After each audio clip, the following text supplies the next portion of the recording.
வணக்கம். தலைவர் இந்து முன்னேற்ற கழகம் கே. கோபிநாத்.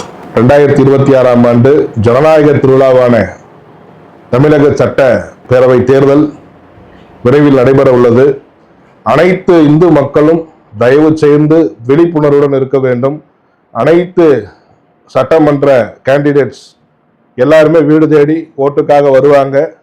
ஓட்டு தேடி வரப்ப உங்க கட்சி எங்களுக்கு இது நாள் வரை என்ன செய்தது, இந்து மக்களுக்கு என்ன செய்தது, இந்து கலாச்சாரம் தர்மத்துக்கு என்ன செய்தது என்று கேள்வி எழுப்புங்கள்.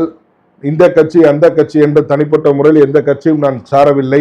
எந்த கட்சியாக இருந்தாலும் ஹஜ் பயணத்திற்கு இஸ்லாமியர்களுக்கு செய்தது என்ன, கிறிஸ்துமஸுக்கு கிறிஸ்தவர்களுக்கு செய்தது என்ன, ஆக நம்ம பங்குனி உத்திரம் தீபாவளி என்ற போன்ற இந்துக்களுடைய பண்டிகைகளுக்கு இந்த அரசாங்கம் செய்யக்கூடியது என்ன, இன்னும் என்ன செய்ய போகிறது என்று தயவு செய்து கூர்ந்து எதிர்காலத்திலே இந்து மக்கள் நன்மையாக நல்லபடியாக வாழ வேண்டும், சிறுபான்மையினர்களுடைய தொந்தரவு இல்லாமல் நல்லபடியாக வாழ வேண்டும் என்றால் எப்படிப்பட்ட சட்டமன்ற உறுப்பினர்களை நாம் தேர்ந்தெடுக்க வேண்டும், எப்படிப்பட்ட அரசை நாம் தேர்ந்தெடுக்க வேண்டும், எந்த மாதிரியான அமைச்சர்கள் மற்றும் முதலமைச்சர்களை தேர்ந்தெடுக்க வேண்டும் என்று படித்த இந்து இளைஞர்கள் தயவு கூர்ந்து நல்ல முறையில் சிந்தித்து படிக்க இயலாத, படிக்க முடியாத, படிக்காத பாமர இந்து மக்களிடம் எடுத்துரைத்து நல்ல வழியில் வாக்கினை பயன்படுத்தி இந்து தர்மத்தை காக்க வேண்டும் என்று ஆசைப்படுகிறேன், கூறுகிறேன். நன்றி.